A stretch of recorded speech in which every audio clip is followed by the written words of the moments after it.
Buenas tardes, bienvenidos a la batidora Bahía Trevia. Vamos a dar comienzo al acto de unión que hacemos sobre comunicación y normas alimentarias. En esta ocasión nos unimos con Veraliment, con Andrés García, para tratar de dar a conocer cómo comunicar sobre seguridad alimentaria, sobre inocuidad de los alimentos, en que queremos celebrar este año, en el que además se celebran el 60 aniversario del Códex de las normas alimentarias. Y bueno, bienvenidos también a los que están online, no solo en España, sino en otros países. Por eso lo hicimos también a esta hora. He dicho buenas tardes, pero en otras zonas será buenos días. Y bueno, bienvenidos a todos.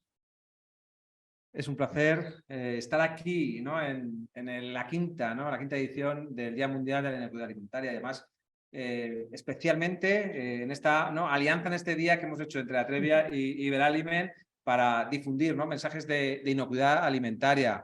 Y en esta ocasión híbrido. Hasta ahora habíamos hecho online y aquí tenemos una parte presencial y una parte online, ¿no? Así que bienvenidos a todos los compañeros de Latinoamérica, compañeros de España, para que os aportemos un poquito más, ¿no? De un granito de arena sobre la inocuidad alimentaria. Vamos a tener hora y media aquí de contenidos que esperemos que os gusten, ¿no? Y además os animamos a que cada año os incorporéis en este Día Mundial de la Inocuidad Alimentaria, que tenemos mucho que celebrar, porque aunque haya alertas, lo que hay más es no alertas. Hay muchos compañeros detrás, como decimos muchas veces, salvando vidas con el trabajo del día a día que hacemos, que eso es lo que no se ve, eso es lo que no comunicamos, que hoy vamos a hablar de esa comunicación, ¿no? De las normas, de la confianza.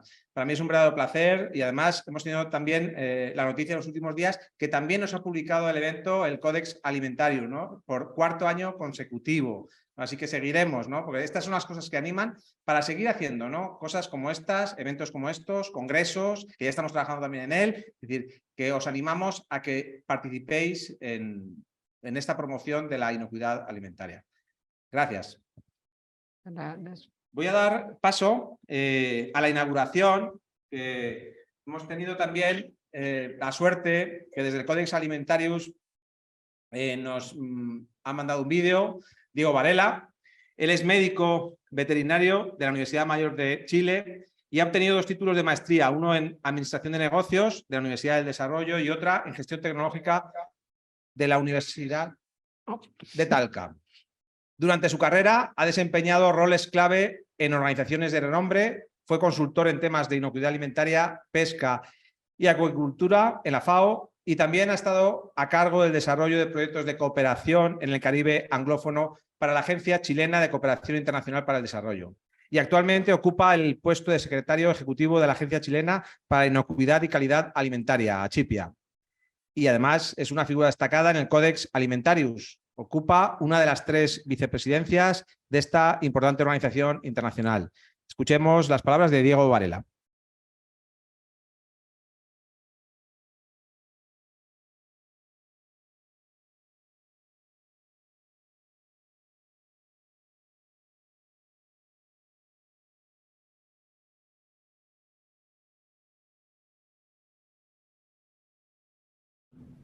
La palabra comunicación viene de poner en común, y esto se refiere a distintos tipos de mensajes que van desde lo verbal a lo no verbal, desde lo kinésico, movimiento, y lo sinestésico, con interpretaciones múltiples, y todos ellos juegan un rol preponderante.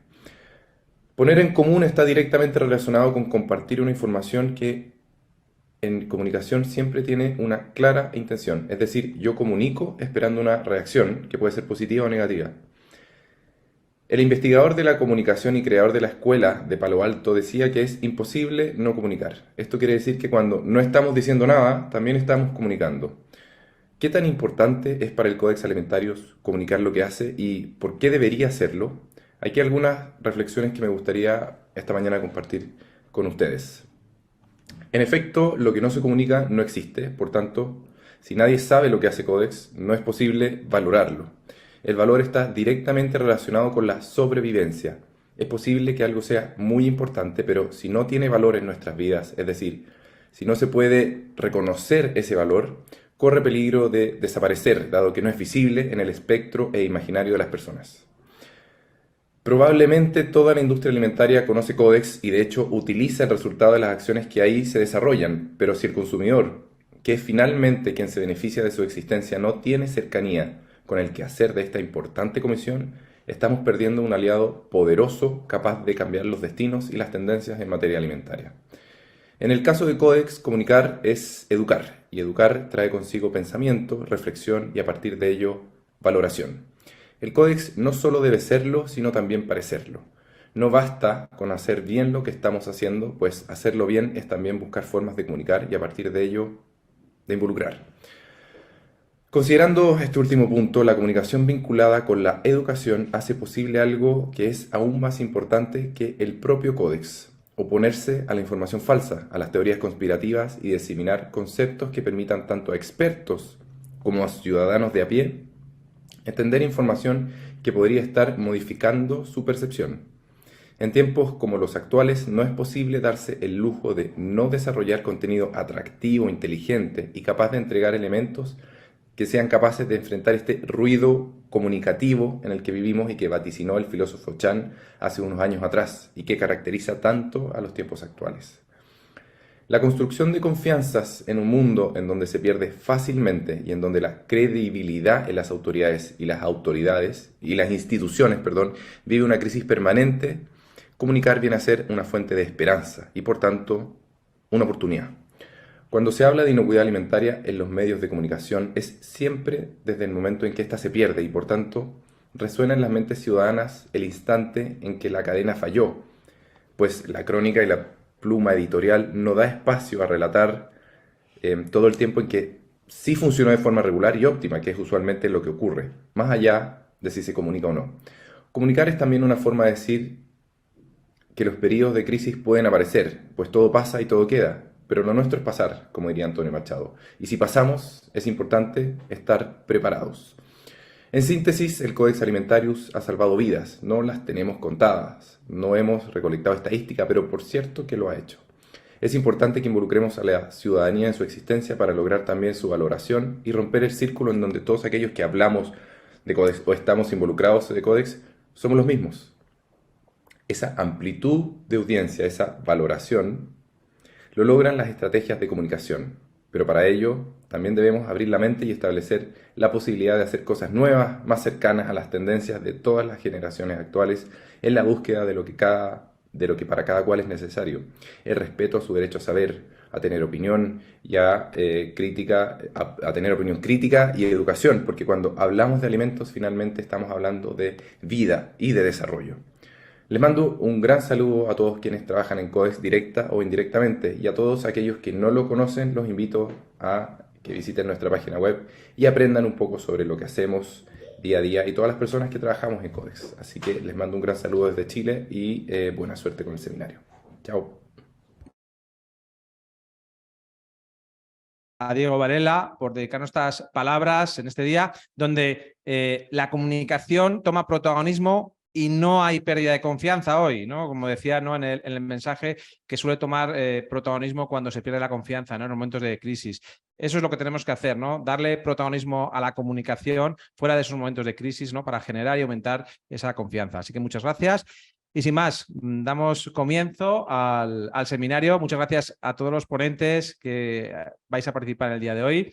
Y bueno, empezamos. Luego volveremos contigo otra vez, Andrés. Espera, déjaselo a ellos.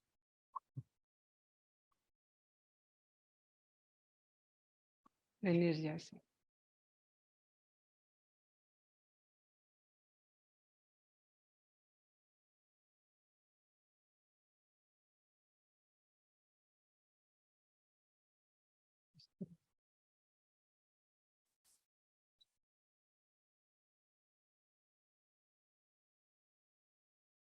Vamos a dar comienzo a esta primera parte de la tarde, la primera charlas, intercambio de posiciones y también, bueno, que queremos que se genere pues debate porque realmente cada una tenéis mucho que decir sobre este tema. Contamos hoy con Arantxa López de la Agencia Española de Seguridad Alimentaria y Nutrición, luego la presentaremos un poquito más, también con Vanessa Vázquez de la FIAB, de la Federación Española de Industrias de Alimentación y Bebidas, y también con Cristina Muñoz de la verdadera agencia, de la Agencia Española del Medicamento.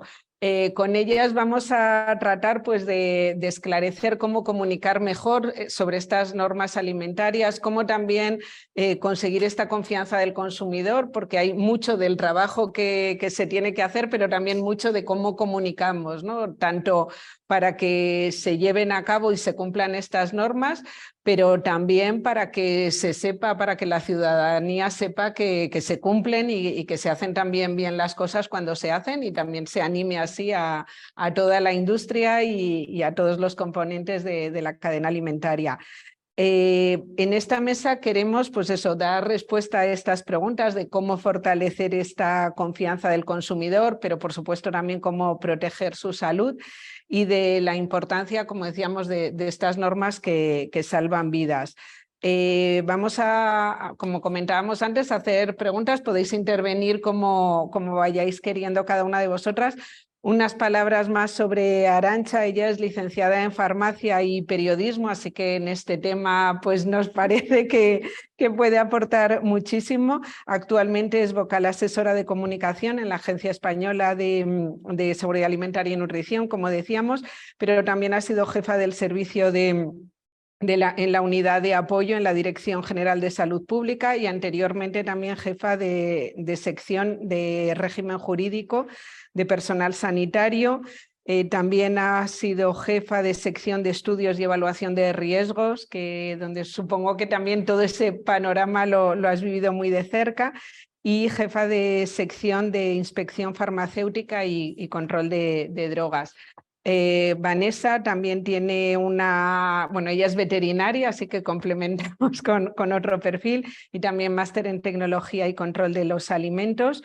Es auditor de seguridad alimentaria por el Colegio de Biólogos de Castilla y León, responsable técnico del Departamento de Política Alimentaria, Nutrición y Salud en la FIAB, como comentábamos antes, y además pues, participa en la Secretaría del Comité Técnico de Normalización Productos Alimentarios y el Subcomité Técnico de Métodos de Análisis de Productos Alimentarios. Luego nos cuentas un poquito más. A mí todo me daba a pensar que tienes realmente mucha experiencia también en cómo comunicar y cómo conseguir también de cara a las empresas, ¿no? que se cumplan realmente estas normas.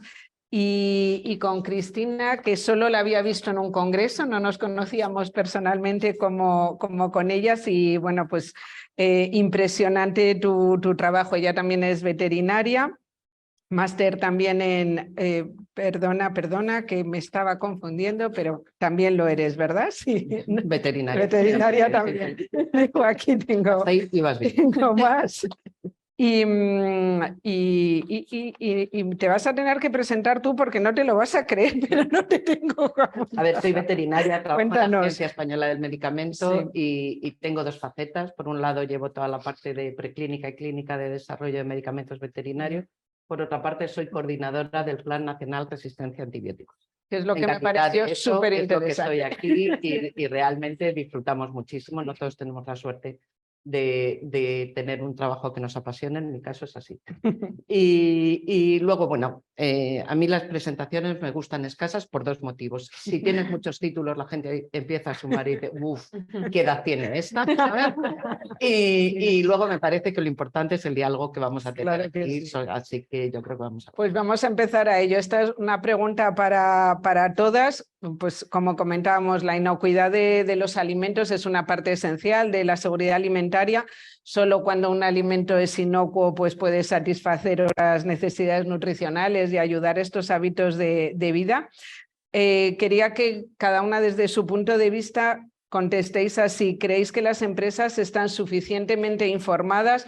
No estamos hablando solo de las grandes empresas o de los grandes directivos, pero ¿las normas alimentarias realmente es algo que conocen? Empezamos por ti, Cristina. A ver, yo creo que en general, en general la gente conoce bien las normas alimentarias, los que trabajan en el sector saben muy bien que tienen que seguir.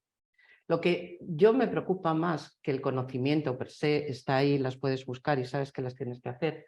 Y yo lo que percibo es que la gente lo que no es consciente de la importancia que tiene el desarrollar esas normas en la práctica. Es decir, yo soy muy partidaria de explicar a la gente la importancia que tiene el que ellos hagan las cosas. Si tú no se las explicas, eso es una obligación. Y es una obligación más pues, al manipulador, es una obligación más al restaurador, etcétera, etcétera, etcétera. Pero si tú te paras a explicar y decir, mira, es que tu buen hacer y tu buena práctica de estas normas van a salvar vidas y van a evitar muchos problemas de seguridad alimentaria. Yo creo que si lo explicas, la gente se involucra mucho más. Por tanto, yo creo que en general la gente es consciente de las normas que existen, de incluso normas códex, sobre todo en determinadas regiones. Nosotros cuando vamos a Sudamérica y a Centroamérica, la gente tiene muy interiorizadas normas códex. Lo que no sé es si son conscientes de la importancia que tiene el poner esas normas en práctica y el papel que ellos pueden representar en esta cadena en ese sentido. Pues yo voy a continuar con Cristina, no con el tema del cuánto, como ha dicho, del suficiente, sino en este caso el cuándo y cómo se conocen esas normas. A nosotros como sector industrial ahora nos preocupa cómo se han gestionado últimamente algunos incidentes alimentarios, como ha sido el caso del óxido de etileno y cómo se manejan estos riesgos alimentarios. En los últimos años la Comisión Europea ha llegado a un programa de mejora de la legislación, lo que se llama Better Regulation, en lo que se trata también es de evitar esas trabas administrativas, ese exceso de regulación y sobre todo consultar a las partes interesadas que son conocedoras de esas normas y de cómo desarrollarlas. Y ahí es donde vemos un poquito el fallo últimamente. Nos hemos enterado a veces de propuestas de límites máximos de determinados residuos, pues por borradores filtrados por nuestras propias administraciones de los Estados miembros en vez de la Comisión. Entonces sí creemos que es necesario más colaboración, más cooperación y entender que la industria alimentaria puede aportar con su experiencia. Porque lo que queremos sí todos es un sistema alimentario sostenible, que sea saludable, que sea seguro, pero a veces los máximos no se logran. Hay que encontrar un cierto equilibrio y tener además una competitividad de un mercado que sea sostenible.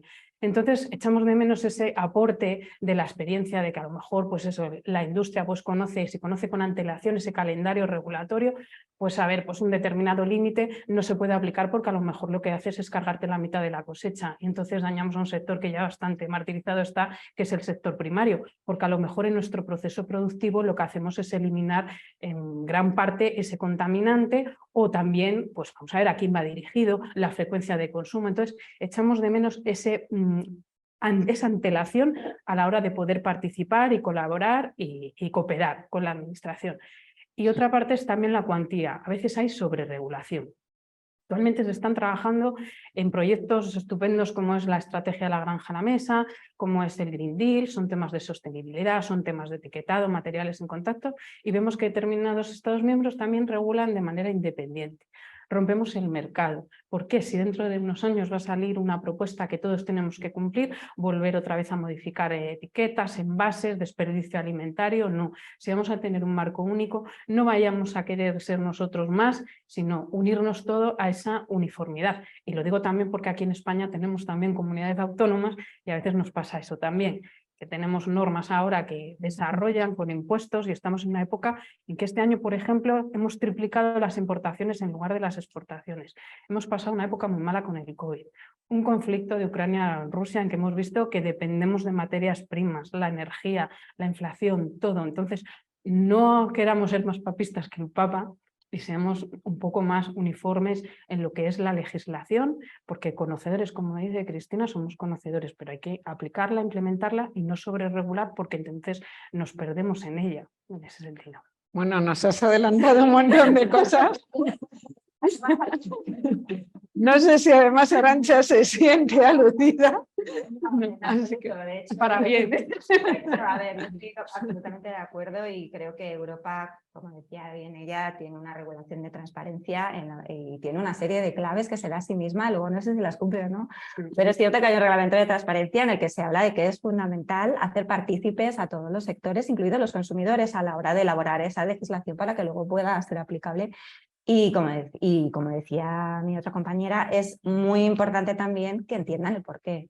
Cuando hablamos de comunicación en el proceso de análisis del riesgo en alimentos, hablamos de, primero, la evaluación que lo hacen los científicos, la EFSA, el Comité Científico de la SAN en España, y la gestión que está muy separada. Tú evalúas, determinas un riesgo que puede ser físico, biológico, químico y luego decides cómo gestionarlo. Y una parte de la gestión, por supuesto, es dar normativa para que se cumpla. Pero la comunicación es común a ambas, tiene que ser común a ambas. Tenemos que entender primero ese proceso de evaluación del riesgo, de cómo se determina el riesgo, como decía ella, porque si no sabes de dónde viene esa gestión, es muy difícil ponerla en práctica concienciado y sabiendo lo que estás haciendo. Entonces yo creo que el proceso de comunicación tiene que abarcarlo todo y tenemos que ser transparentes y, como decía ella, tenemos que contar con todos y vamos desde la agencia, nosotros tenemos una web, tenemos publicadas las novedades legislativas, hacemos jornadas, como hablábamos antes de este encuentro, para presentar las normativas que hacemos, ponerlas en común, que nos pongáis al día de cuáles son los problemas en la aplicación y haceros partícipes. Y bueno, pues está en nuestra naturaleza el comunicar, porque como bien decía en la introducción, es fundamental para asegurar una inocuidad de los alimentos. Siguiendo contigo, cuéntanos cuáles son las principales alertas o crisis a las que os habéis enfrentado e incluso las que prevéis, que es lo, pues Sí, eso, lo más... yo. Sí. Si me traéis para temas polémicos. Claro, claro. Bueno, me preguntabas del último año. En este último año, la verdad es que los primeros 6 meses hemos notado un descenso, también por el óxido de etileno, que ya lo tenemos controlado. Ha habido un descenso notable del número de alertas. Cuando hablamos de alertas, quiero dejar claro, no hablamos de brotes, hablamos de evitar los brotes. Y muchas veces vienen las propias notificaciones de la industria, de sus propios autocontroles, que evitan que la gente se someta a un riesgo alimentario. Entonces, eso para empezar a hablar. Segundo, no se notifican todas las alertas, se gestionan todas, pero se notifican las que tienen riesgo agudo y directo a la población. Este año hemos tenido 2 listas de alertas con interés general para toda la población. Hemos tenido 2 listeriosis por loncheados, hemos tenido un Clostridium, quiero recordar, en canela, un cornezuelo en harina, que es muy raro, pero bueno, hemos tenido un cornezuelo y unas partículas extrañas en un tofu, o sea, muy pocas alertas. Hemos tenido 12 alertas por alérgenos no declarados en el etiquetado y ninguna de momento de complementos que lleven medicamento. Entonces, bueno, como te decía, va disminuyendo y yo lo separaría mucho del tema de emergencias y alertas, que es una cosa distinta. Evidentemente, cuando hablamos de una emergencia es cuando tenemos un problema o un problema que puede ser además generalizado para la población, que puede afectar también a todos los sectores y bueno, nosotros este año estamos haciendo un documento para la gestión de crisis y emergencias porque nos lo mandata nuestro estatuto que se aprobó en agosto del año pasado y diferenciamos esa dualidad, ¿no? La emergencia y cuando ya no se puede controlar, llegamos a un punto en el que con las medidas habituales ya no se puede gestionar, hablamos de crisis. Hemos tenido alertas, os recordaréis, porque ha estado en los medios además en oleadas, el tema del aceite adulterado que notificó Extremadura hace yo creo que un par de meses. En este caso era una empresa pues, que se había dado de baja en el registro y nos podía hacer la trazabilidad, pero se analizaron todas las marcas en laboratorio y lo que se vio es que había una mezcla de aceite de oliva o de orujo, de aceite de semillas y aceite lampante, que no es apto para el consumo por la calidad, porque tiene mucha acidez, etcétera, pero no había un riesgo directo ni peligro, ¿no? Entonces, bueno, lo que hicimos, pues un equipo de comunicación de emergencia, estuvimos monitorizando los medios, comunicándonos con ellos y explicándoles pormenorizadamente cuál era la situación, en comunicación con Extremadura, además, por todo lo que estaba ocurriendo y finalmente no tuvimos que emitir ninguna nota aclaratoria, se tranquilizó hace 2 semanas. Empezaron las medidas contra la empresa y volvió a la palestra y volvió a los medios. Entonces, bueno, pues esto es lo que tenemos, ¿no? Que como decía, nos acordamos de la inocuidad cuando falla algún eslabón de la cadena. Y crisis, es una palabra mayor. Yo para hablar de crisis me remontaría a la listeria de 2019, que bueno, pues por desgracia tuvo fallecido. Como has nombrado los medios, ¿qué papel juegan a la hora de transmitir realmente? Los medios son fundamentales. O sea, yo a lo mejor estoy de formación profesional porque soy periodista, pero para mí son fundamentales y nos ayudan muchísimo la difusión de las alertas, por ejemplo. O sea, nosotros tenemos nuestras redes sociales y nuestra web, pero evidentemente no tenemos el alcance que tienen los medios de comunicación, tanto en Internet como en los medios. Entonces, yo cuento con ellos contamos en la ESAM para la difusión de las alertas. Y en el caso de las emergencias y de las crisis, lo mismo. Lo que pasa es que es fundamental que la información que den sea veraz, sea rigurosa y no caiga en el sensacionalismo que a veces, por desgracia, algunos medios tienen, ¿no? Entonces, para tener una buena comunicación con los medios, yo creo que es fundamental, como te decía, contar con ellos, responderles a tiempo. Ellos llevan un timing que es completamente distinto al nuestro. O sea, te llaman y te dicen en 24 horas quiero una entrevista, en 10 minutos necesito una respuesta. Y entonces, bueno, es complicado, pero hay que hacer ese esfuerzo. Porque yo creo que si ellos te tienen como referente, la noticia la das tú.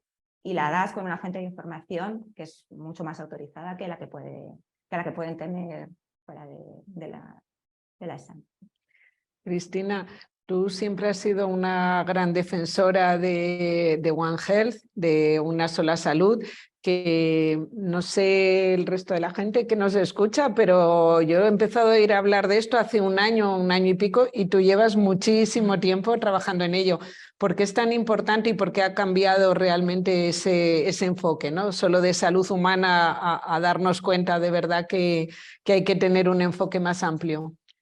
A ver, el enfoque One Health es vital. Yo creo que ya mucha gente piensa en One Health, no trabaja en One Health. Son dos cosas diferentes. La teoría nos la sabemos, ahora estamos con la práctica. ¿Por qué es importante? Pues mira, un compañero mío lo definió de una forma que a mí me gustó mucho. Dice, One Health es un ejercicio de humildad. Es reconocer que yo, por mucho que sepa, aunque sea el pope necesito de la intervención de otros y de otras disciplinas para poder alcanzar la solución. ¿Por qué? Porque nunca tenemos una causa. Si no tienes una causa, no puedes tener solo una solución. Todos somos siempre partícipes de un problema, todos tenemos que ser partícipes de la solución. One Health empezó con un concepto sanitario. Vamos a unir salud humana, sanidad animal y vamos a unir medio ambiente. Actualmente es mucho más amplio, ¿eh? Nosotros particularmente, por ejemplo, en el Plan Nacional, tenemos el equipo más potente que tenemos es comunicación, es lo más potente que tenemos. Tenemos 3 periodistas trabajando, un pedazo de profesionales y comunicando día a día. Pero luego trabajamos con analistas de datos, vital actualmente tener un analista de datos, con sociólogos. Queremos cambiar comportamiento, queremos llegar a la gente en general, a los profesionales, a cada uno tienes que llegar de una forma. Ingenieros, psicólogos, es decir, el concepto de One Health en una palabra, es decir, necesitamos de todos los enfoques para poder tener una solución. Fíjate, si hablamos de seguridad alimentaria, que empezamos en las granjas y terminamos en la cocina de un ama de casa que está manipulando ese producto. ¿Qué cantidad de factores, qué cantidad de eslabones en la cadena intervienen? Si eso lo enfocas solo desde un punto de vista, desde una disciplina, por supuesto que vas al fracaso. Si tú juntas fuerza, juntas distintos puntos de vista, fortalezas en una palabra, el éxito lo conseguirás antes o después, pero lo conseguirás, yo estoy segura. Entonces sí se va conociendo más, pero falta que se cumpla. ¿Cómo crees que se puede animar también a todo el mundo a de verdad trabajar de esa manera? Pues mira, yo creo que el diálogo, yo siempre lo cuento, en el plan lo que más nos costó es sentar a todos alrededor de la mesa y que todos nos diésemos cuenta que decíamos lo mismo con distinto lenguaje, pero estábamos diciendo exactamente lo mismo. Entonces, cuando los médicos, veterinarios, enfermeros, fisioterapeutas, etcétera, etcétera, etcétera, descubrimos, a ver, que fue una pregunta que les hice muy sencilla, a ver, ¿cuál es el objetivo? Reducir las resistencias a los antibióticos. Perfecto. ¿Todos tenemos el mismo objetivo? Sí. Bien, entonces todos estamos en lo mismo. Así que vamos a empezar a hablar y vamos a ver qué aportamos cada uno. Pues el paso de gigante que dimos en el plan cuando empezamos a usar el mismo lenguaje fue impresionante, impresionante. Entonces, eso es lo que convence a la gente. Cuando tú llegas y le dices, bien, tú llevas luchando 20 años por la seguridad alimentaria, tú solita, espera que voy a luchar contigo y ya verás cómo entre las dos vamos a conseguir un poco más. Y si luego involucramos antes, bueno, ya, y si ya involucramos a todos los que están aquí, bueno, y poco a poco. Y es cierto que se va haciendo. Entonces, primero, comunicar bien lo que es trabajar en One Health. Hay que explicarlo, porque la gente no lo conoce. Trabajar en One Health no es poner todos, es integrar y cooperar. Y eso no es fácil, hay que hacerlo. Y una vez que has integrado y cooperado, tú pones un objetivo, unas metas y que cada uno se sienta partícipe, un papel activo dentro de esa meta. Yo creo que la gente poco a poco el concepto One Health lo va interiorizando. La práctica, bueno, pues yo creo que poco a poco realmente lo vamos consiguiendo porque es el futuro. Vamos a trabajar en cualquier tipo de disciplina, de plan, de objetivo, vamos a tener que trabajar en One Health, sin dudarlo. Vanessa, cuéntanos cómo trabajáis en el día a día desde la FIAP con vuestros asociados, con las empresas, con la industria, para que se cumplan estas normas. Bueno, FIAP, como si no todos lo saben, es una federación de asociaciones. Realmente nosotros no trabajamos directamente con las empresas, sino que trabajamos con las asociaciones que representan las empresas. Entonces, digamos que somos como una única voz para poder ser portavoz de todos ellos, de sus intereses y de medios de defensa frente pues eso, a la administración, a otras organizaciones, etcétera, ¿no? Porque si no, cada sector, imaginamos, nosotros tenemos 48 asociaciones sectoriales, sería muy difícil, como dice Cristina, hay que unificarse todos para poder hablar. No sé. Y luego pues participamos en la elaboración de los procesos normativos. Nosotros lo que hacemos es cuando se desarrollan normas a nivel nacional, recogimos, les presentamos esos borradores, pedimos los comentarios, como hemos dicho, del sector en base a su experiencia a la hora práctica y respondemos a esas consultas públicas. Luego también participamos en la Comisión Interministerial de la Ordenación Alimentaria para también esos proyectos que vienen de fuera de otros Estados miembros, en un grupo de trabajo que es de la Directiva 2015-1535, para evitar que esas normas que se desarrollen en otros Estados miembros, pues si tienen disposiciones que se ven que van a hacer trabas en el mercado, pues envían nuestros comentarios y la administración pues escucha la posición del sector y si les parece bien, pues envían comentarios y si creen que hay que pararla, pues se manda un dictamen razonable. Y a nivel internacional, pues también.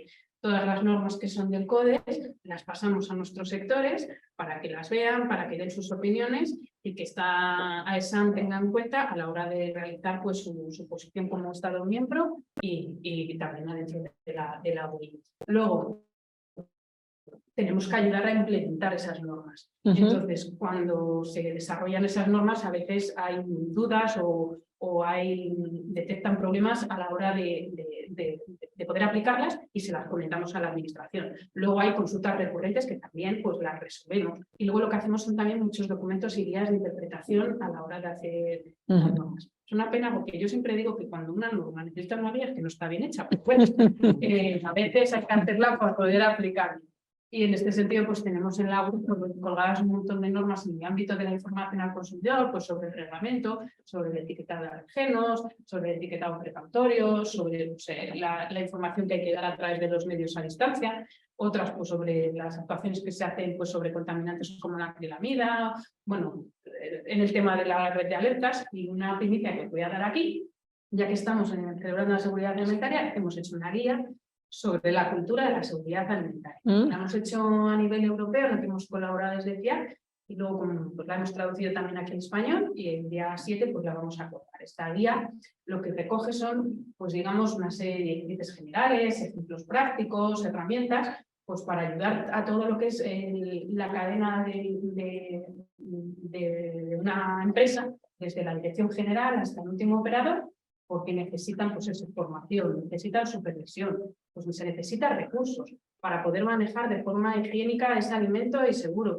Pues necesitan pues eso, un apoyo, esa dirección, ese operario para saber lo importante que es la seguridad alimentaria en su tarea día a día. Entonces, muchos documentos que hemos colgado también en la web. Luego, lo que comentabas tú en mi currículum, que no es tanto, es llevamos la Secretaría de Normalización de UNI. Cuando no hay normas, ¿sabéis?, a nivel europeo, pues a veces se necesitan normalización a nivel de UNI, pues para, por ejemplo, desarrollo de métodos de análisis. Entonces, llamamos a la Secretaría y lo que hacemos es que cuando se desarrollan estas normas, pues las pasamos nuevamente al sector para que den su opinión sobre si son útiles o si necesitan pues, otras normas para desarrollar, pues no sé, para hacer acciones o determinados aspectos relacionados todo con los productos alimentarios de transformación. Y por último, les ayudamos en el día a día, somos el punto de contacto de la AESAM entre las empresas y con las empresas, para el tema de la gestión de las alertas alimentarias. Al ser punto de contacto, lo que intentamos es, cada vez que AESAN se pone en contacto con nosotros de un incidente, de una alerta, pues notificárselo a esa empresa para que se actúe con la mayor rapidez y agilidad, pues como dice Arantxa, pues para evitar que eso se transforme en una crisis, en un brote, se controle lo antes posible. Y es un poquito como trabajamos, pero que es mucho, como dice Cristina, un trabajo que para mí me llena y me gusta. Antes comentabas un poco sobre los retos legislativos también. ¿Qué es lo principal ahora? ¿Cuál es vuestra mayor preocupación? Bueno, pues a nivel europeo, pues como hemos dicho, hay mucho trabajo ahora con el tema de la estrategia de la granja a la mesa, y entonces hay en revisión muchos documentos legislativos, como es todo el marco regulatorio del reglamento de etiquetado, que ahí se está revisando determinados aspectos muy importantes, como es el tema del marcado de la fecha, la indicación del origen, el etiquetado nutricional, el etiquetado de bebidas con contenido alcohólico, todo el tema de los materiales en contacto con los alimentos. Y luego, bueno, pues en el área de sostenibilidad ya no quiero decir nada, todo lo que es el Green Deal, declaraciones ambientales, bueno, el bienestar animal también, que lo llevo en ese área también. Bueno, pues un montón de cosas que van a venir, muchos cambios. Y entonces, ¿qué nos preocupa? Por ejemplo, todos estos cambios que pueden afectar a la etiqueta, lo ideal sería que se hicieran todos en un mismo tiempo. Vamos a ver, que hubiera un periodo transitorio en el que toda esa información que hay que modificar se unificara y lo implantáramos a la vez, pues eso, para evitar otra vez cambios de etiquetas, desperdicio alimentario, costes, etc. Entonces, ahí hay un gran trabajo, porque hay mucho desarrollo normativo y, bueno, hay muchas cosas por hacer. A nivel nacional, últimamente nos preocupa un poquito el tema del Real Decreto de Controles Oficiales. A ver, es un Real Decreto que ha surgido porque es necesario, porque hay una reglamentación europea. En el 2017 salió el Reglamento de Controles Oficiales. Entonces, el Real Decreto que tenemos actualmente pues es del 83, entonces son más de 30 años y había que adaptar esta normativa a este nuevo reglamento. Pero bueno, este Real Decreto ha suscitado, digamos, un poco de intranquilidad en el sector porque consideramos que no está muy claro el derecho al segundo dictamen pericial. En el momento que tenemos ahora con el Real Decreto del 83 en 1945, cuando tenemos una actividad oficial por parte de una administración y el operador no está de acuerdo pues, con este resultado del análisis inicial, pues tiene su derecho de realizar un análisis contradictorio. Con este nuevo Real Decreto, los operadores temen que no se pueda realizar tan pronto como se debiera o incluso hacerlo este segundo análisis. Nosotros consideramos que es muy oportuno realizar pronto un análisis contradictorio. ¿Por qué? Porque lo que decimos puede afectar a grandes marcas o pequeños fabricantes.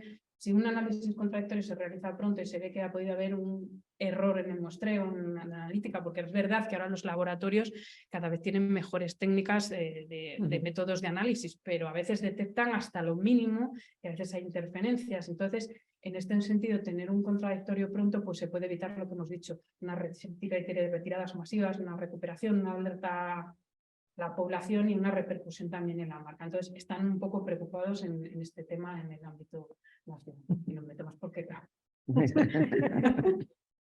Arantxa, antes has avanzado pues, más allá de la comunicación y de la relación con los medios. ¿Cómo ha cambiado en estos últimos años o meses la relación con la comunidad digital, con las redes sociales? ¿Cómo hacéis? ¿Cómo os habéis atrevido?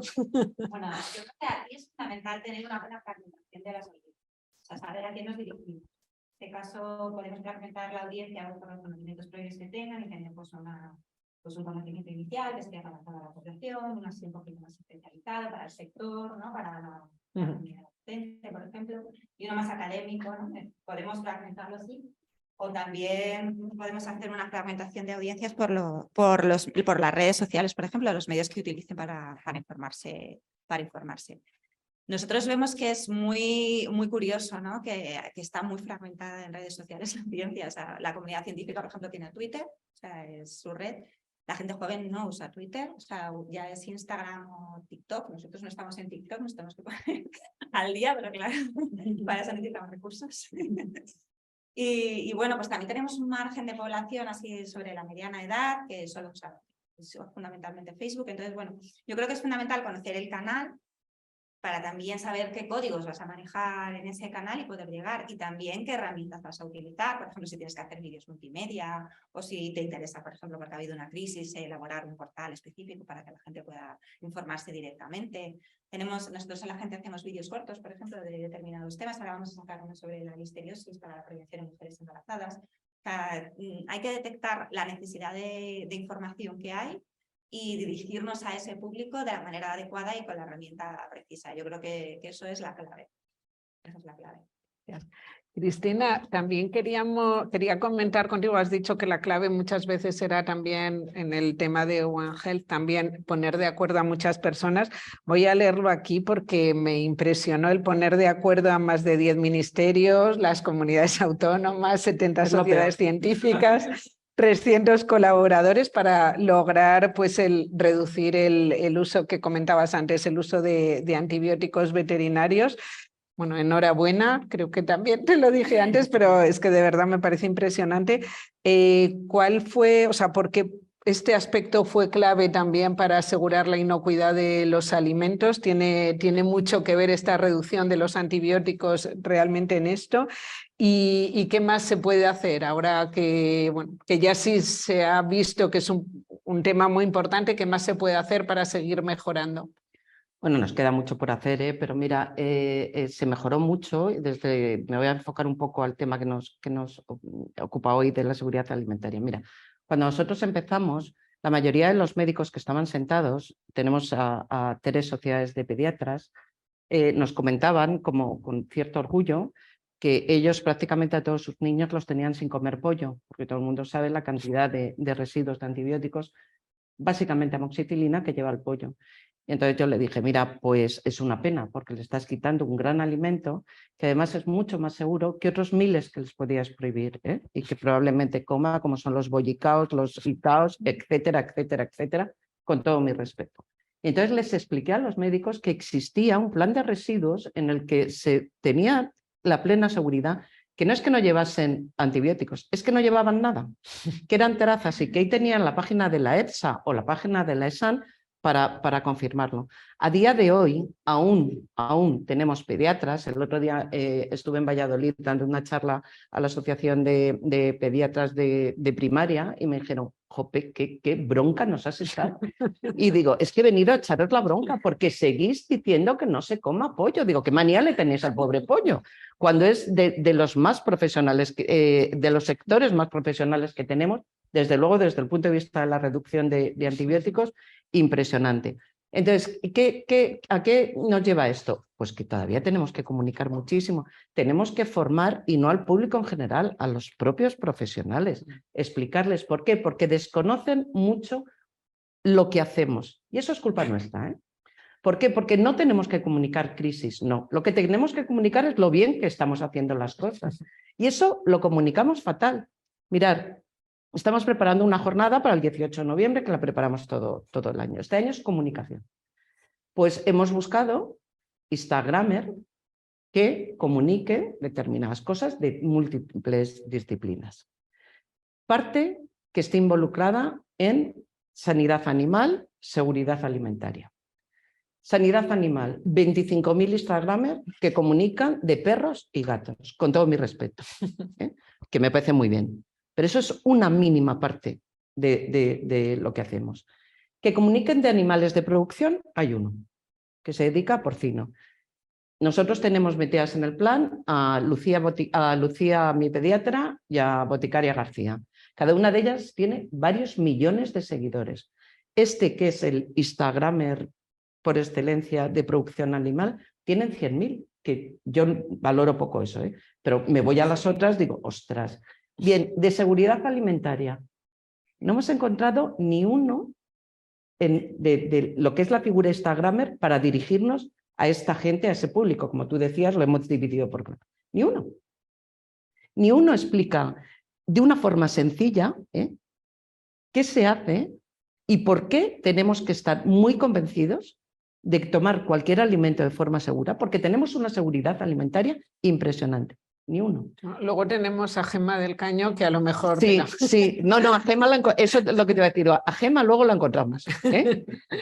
Porque la gente de comunicación, pero como un éxito. Cristina, que hemos encontrado una. O sea, boticarios, médicos, tal, tenemos para escoger, ¿eh? Tenemos para escoger en este no. Y entonces dices, ¿pero por qué? ¿Pero por qué en la otra parte se está comunicando tanto y también, y nosotros no lo comunicamos?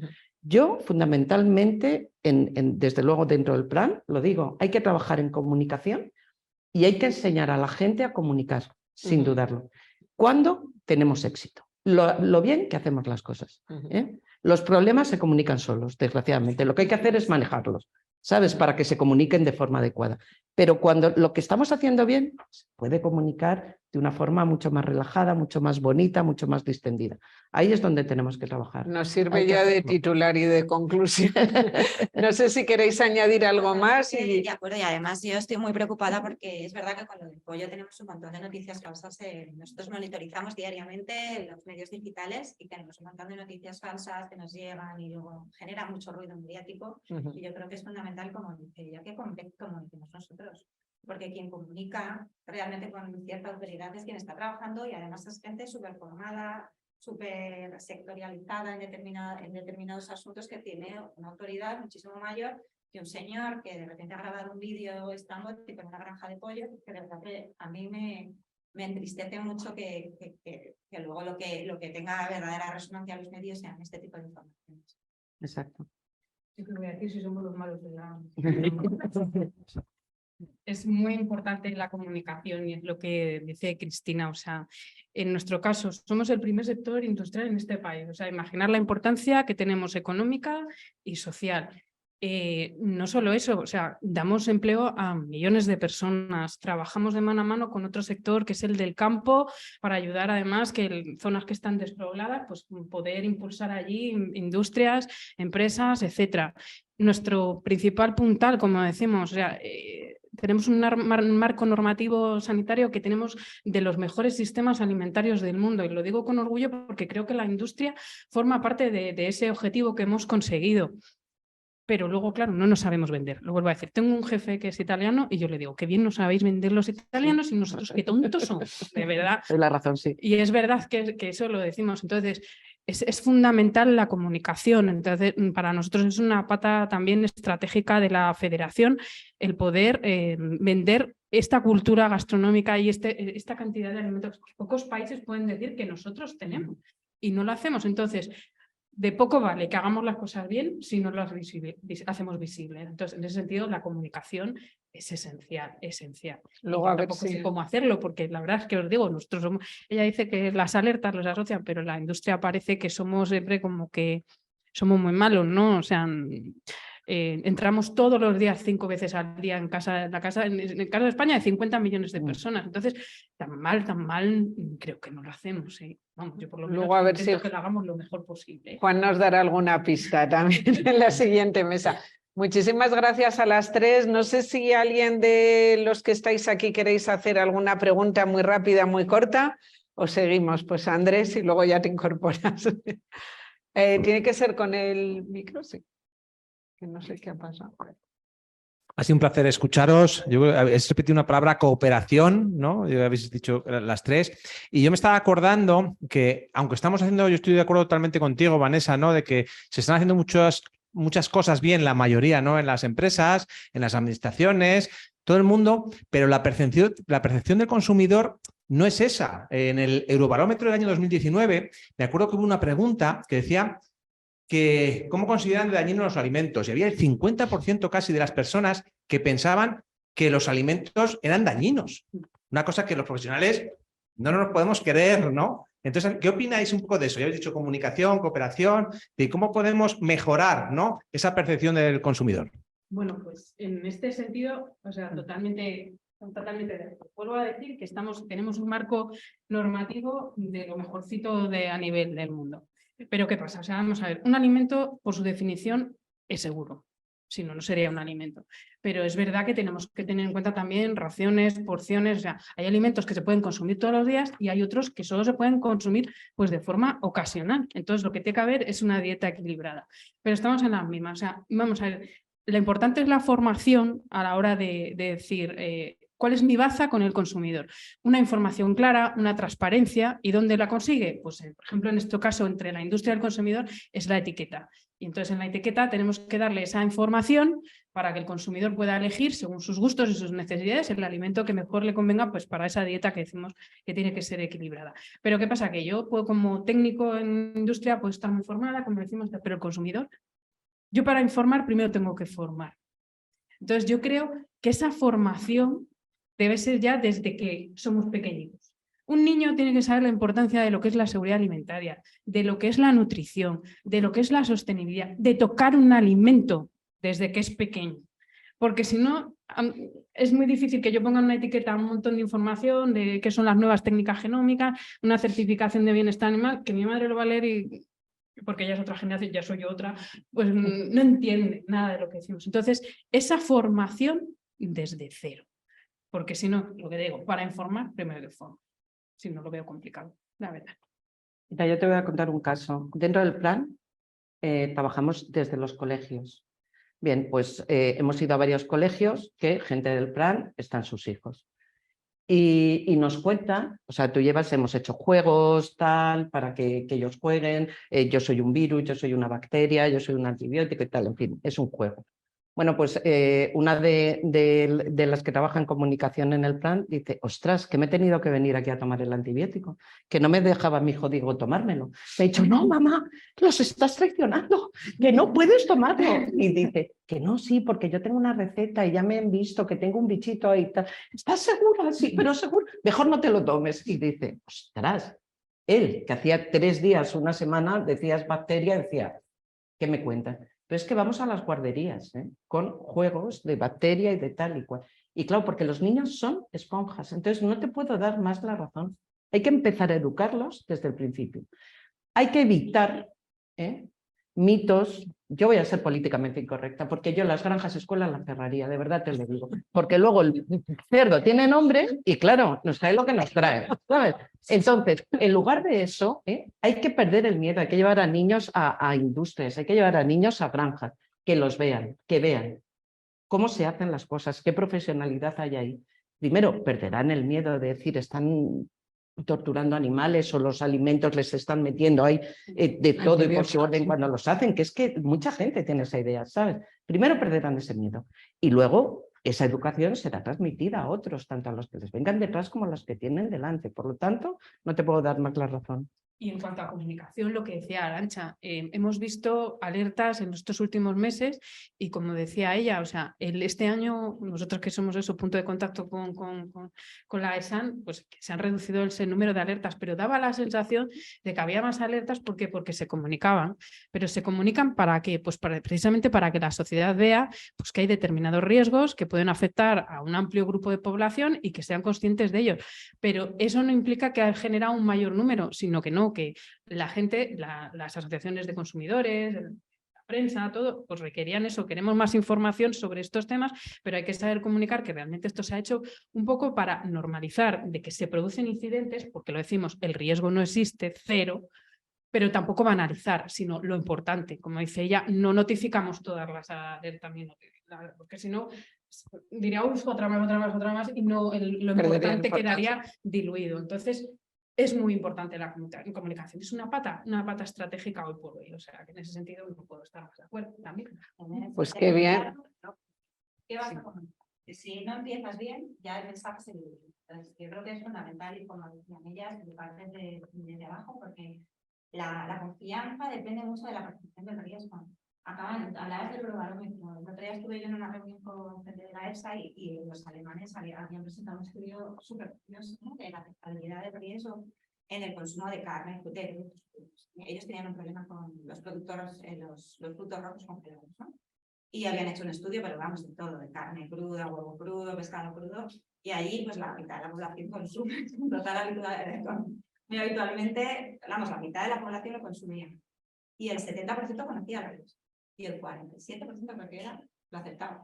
Entonces, bueno, no sé si es el 47, pero vamos, un alto nivel, lo aceptaba. Entonces, es muy importante saber qué riesgo hay, hasta dónde puedo evitarlo y poner y dar las herramientas a la gente para que lo evite.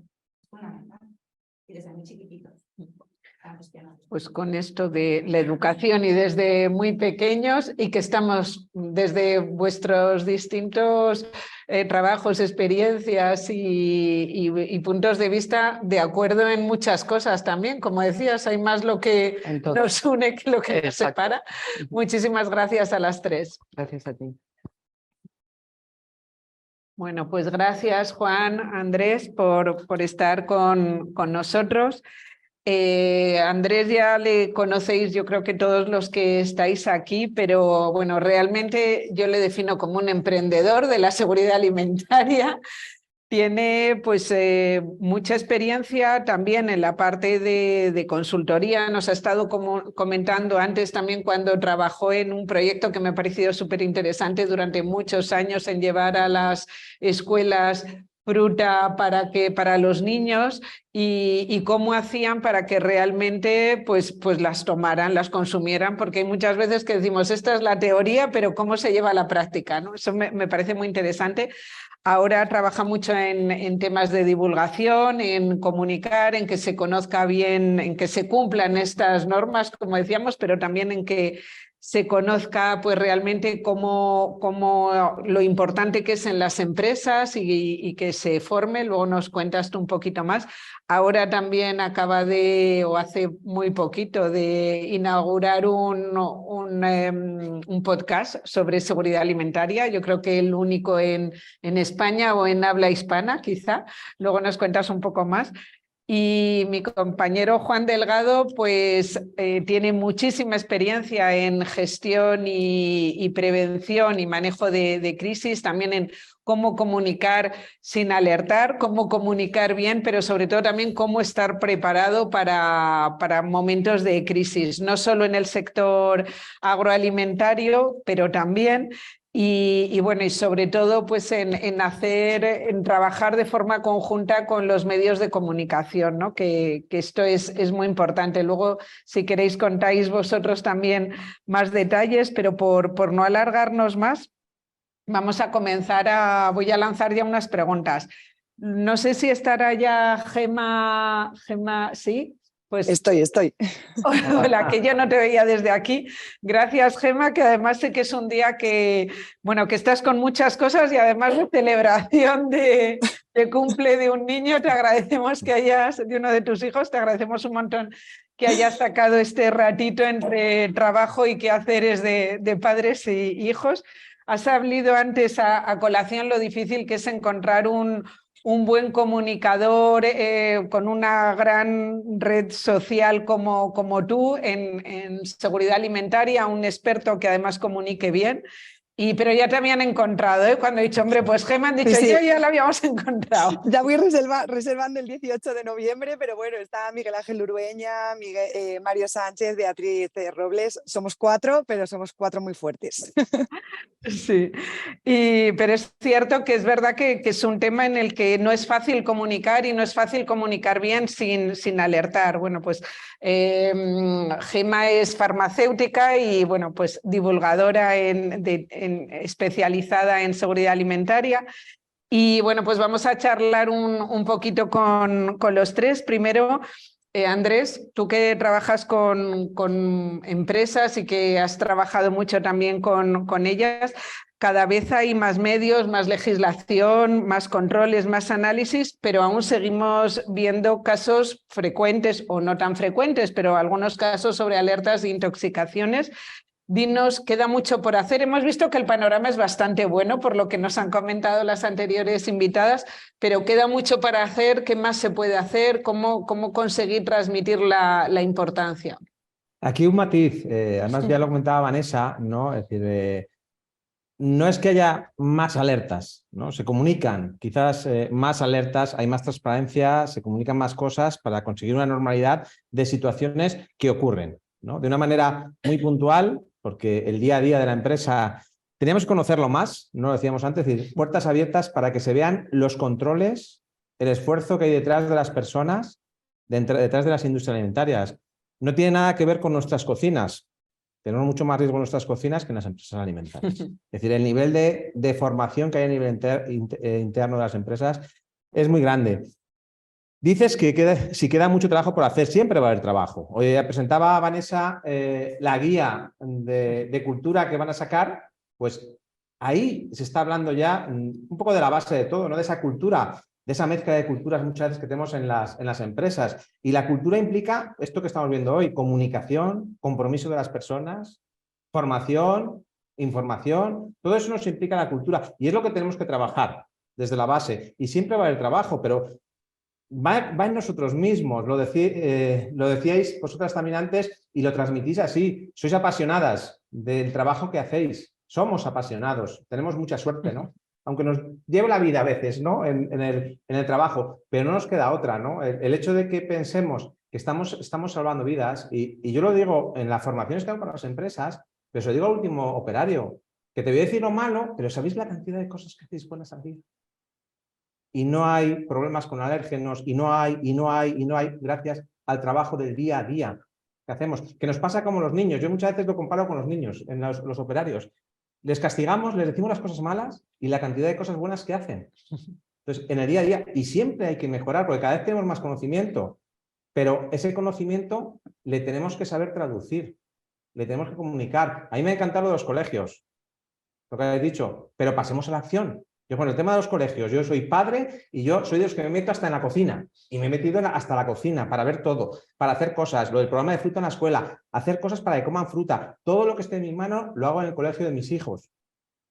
Pero tenemos aquí, son las administraciones, que cojamos ya el toro por los cuernos y digamos, hay que hacer ya con los colegios. Pero en cualquier ámbito que se necesite, si hablamos de sostenibilidad, habrá que empezar en los colegios. Si hablamos de seguridad alimentaria en los colegios, de nutrición en los colegios, y no dejar de la mano de las personas de los colegios que hacen una labor extraordinaria, pero ellos aportan lo que ellos medianamente pueden, ¿no? Entonces, siempre, yo creo que siempre vamos a tener trabajo, ¿no? para mejorar en seguridad alimentaria. Sobre todo que os gusta mucho, por lo que veo Se a nota. todos.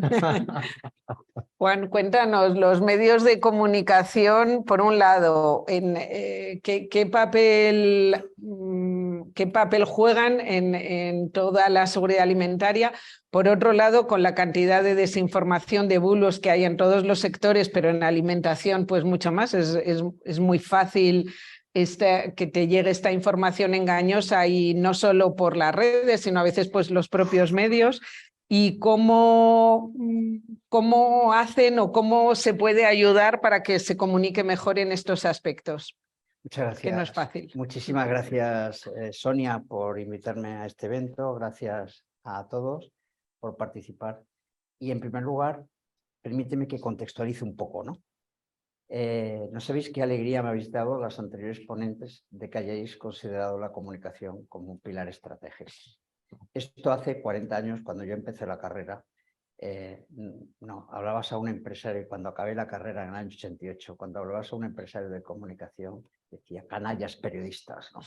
Entonces, eso ha cambiado mucho y es bueno. Esta misma mañana le he dicho a un abogado que ha perdido un juicio por no tener en cuenta la comunicación, y es la realidad, la ha perdido por eso, y se lo he dicho con fundamento. Y está pasando eso. Hoy en día no se entienden las actuaciones sin enfoques multi-stakeholder y abordajes multidisciplinares. No se puede abordar una crisis alimentaria sin tener en cuenta la opinión del técnico, la opinión del comunicador, la opinión legal. ¿Que hay opiniones que valen más que otras? Por supuesto. Cuando digo contextualizar, quiero decir que es que el ambiente o el marco donde jugamos hoy en día es muy diferente desde hace un año o desde hace 3, por supuesto desde hace 3, pero es que a lo mejor es antiguo dentro de media hora. Entonces, ¿por qué? Porque vivimos en un contexto en el que antes había un poder o como mucho 2 poderes, si fueran fácticos o reales, pero había 2 poderes. Hoy hay multitud de poderes. Estamos en una situación de micropoderes. Cualquier tontería se puede convertir en un drama. Hoy en día, uno de los grandes males que tiene la empresa o va a tener la empresa es que todos sus trabajadores se pueden convertir en un sindicato. En Estados Unidos, en Londres, en estos momentos, hay empresas de servicios que no admiten como clientes a empresas de energía fósil. ¿Por qué? Porque no captan talento teniendo ese tipo de clientes. Es decir, estamos en un lugar, en un contexto en el que pequeños micropoderes te la pueden montar.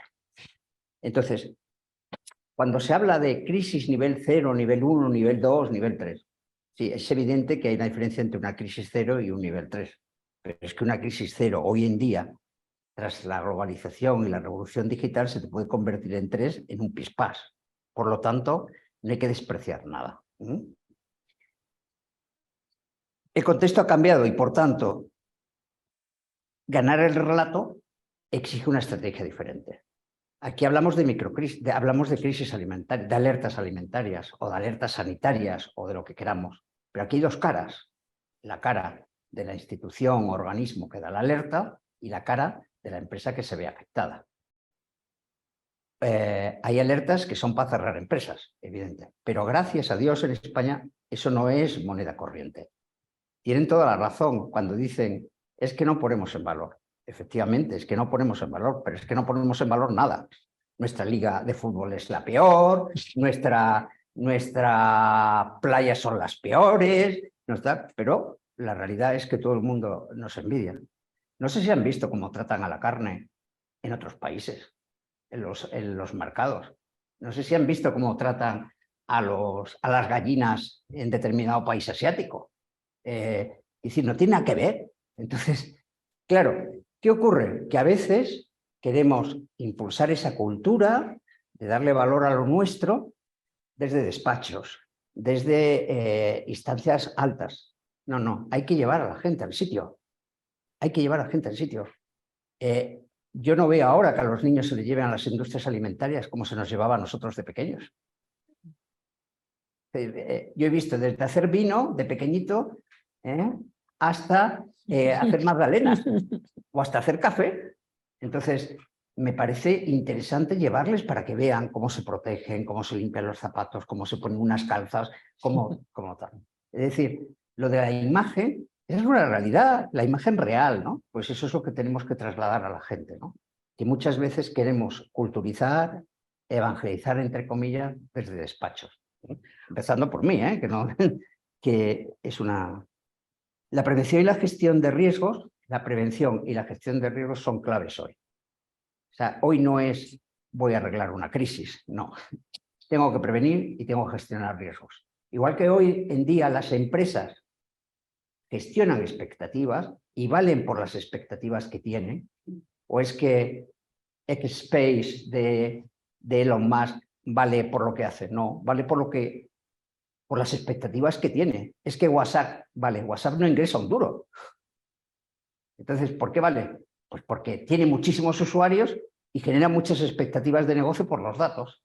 Pues igual, hoy las crisis se resuelven por gestión de riesgos. Hay que tener muy bien detectados los riesgos y gestionar los riesgos.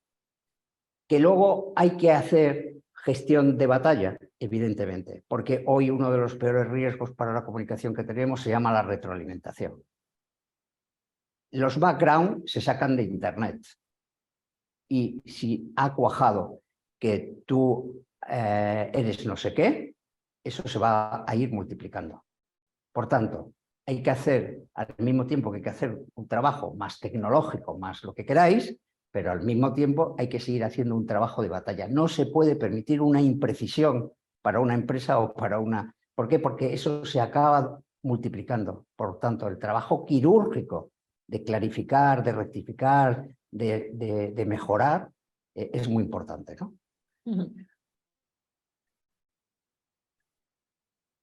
Entramos en el debate de siempre, proactivos o reactivos. Yo tengo una cosa muy clara, que el silencio hoy en día se considera sentimiento. Por tanto, hay que trabajar para que no se considere como sentimiento. Una empresa que se ha visto afectada por una alerta sanitaria, que le han retirado un producto o que le han bloqueado una producción, como ha ocurrido casos, tiene que dar la cara, tiene que explicar qué ha pasado con detalles. De la misma manera que los organismos tienen que tener también, valorar las cosas en su justa medida para no generar un pánico donde a lo mejor no lo hay. Por ejemplo, se hablaba antes, hablabas tú, Arantxa, ¿no? Hablabas tú antes de la crisis del aceite. Claro, la crisis del aceite era una crisis que estaba muy ceñida a determinados espacios, que eran los mercadillos. Claro, pero se generó un tal que la gente iba a los supermercados a preguntar por ese tipo de marca. No, yo no quiero esa marca. No, es que era una marca de mercadillo, vamos. A lo mejor lo que tenemos es que educar a la gente a que no compren mercadillos determinados productos, ¿no? Es decir, creo que la culturización que tenemos que hacer es más profunda que un mero, que lo que habíamos hablado antes, ¿no? O sea, yo creo que también hay que, no es la palabra intervenir, hay que ayudar a la gente a entender dónde hay que comprar y dónde no hay que comprar. Quiero decir, a tener un espíritu crítico también en el consumo, ¿no?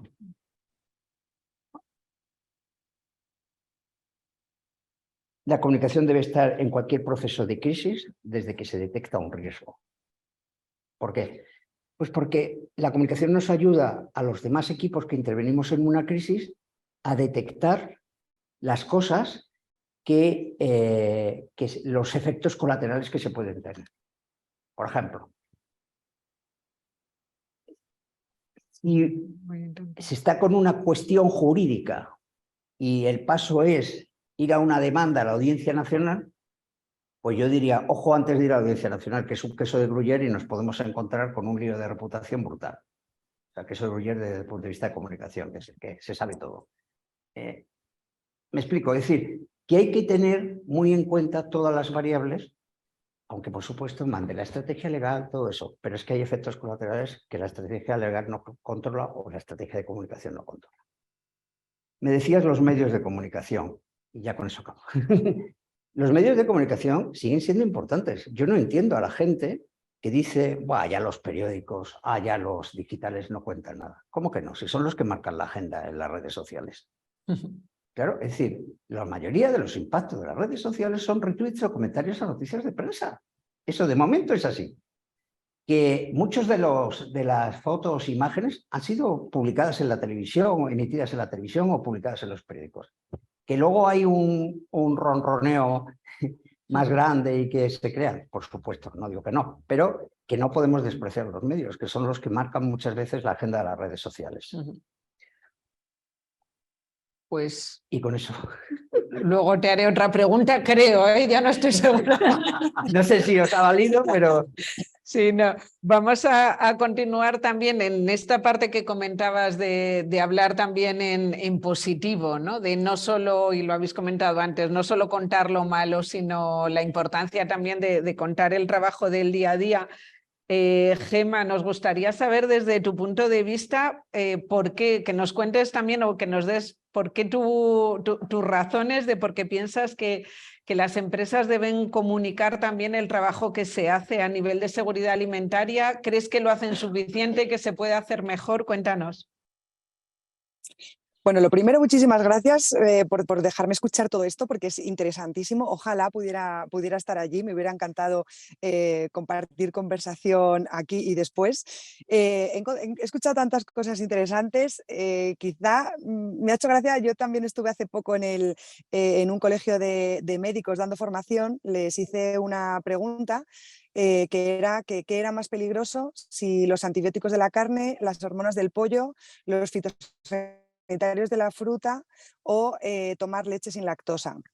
Bueno, pues todos aquí sabemos que realmente es tomar leche sin lactosa, porque si tomas leche sin lactosa sin una intolerancia, pues al final tu cuerpo deja de hacer lactasa y entonces sí te puede provocar una intolerancia, ¿no? Bueno, pues ya sabéis la respuesta que dieron los médicos, toda menos esa, ¿no? O sea, creo que es fundamental tener esa parte de comunicación con esos profesionales sanitarios. Hace poco también estuve en un cole con los niños,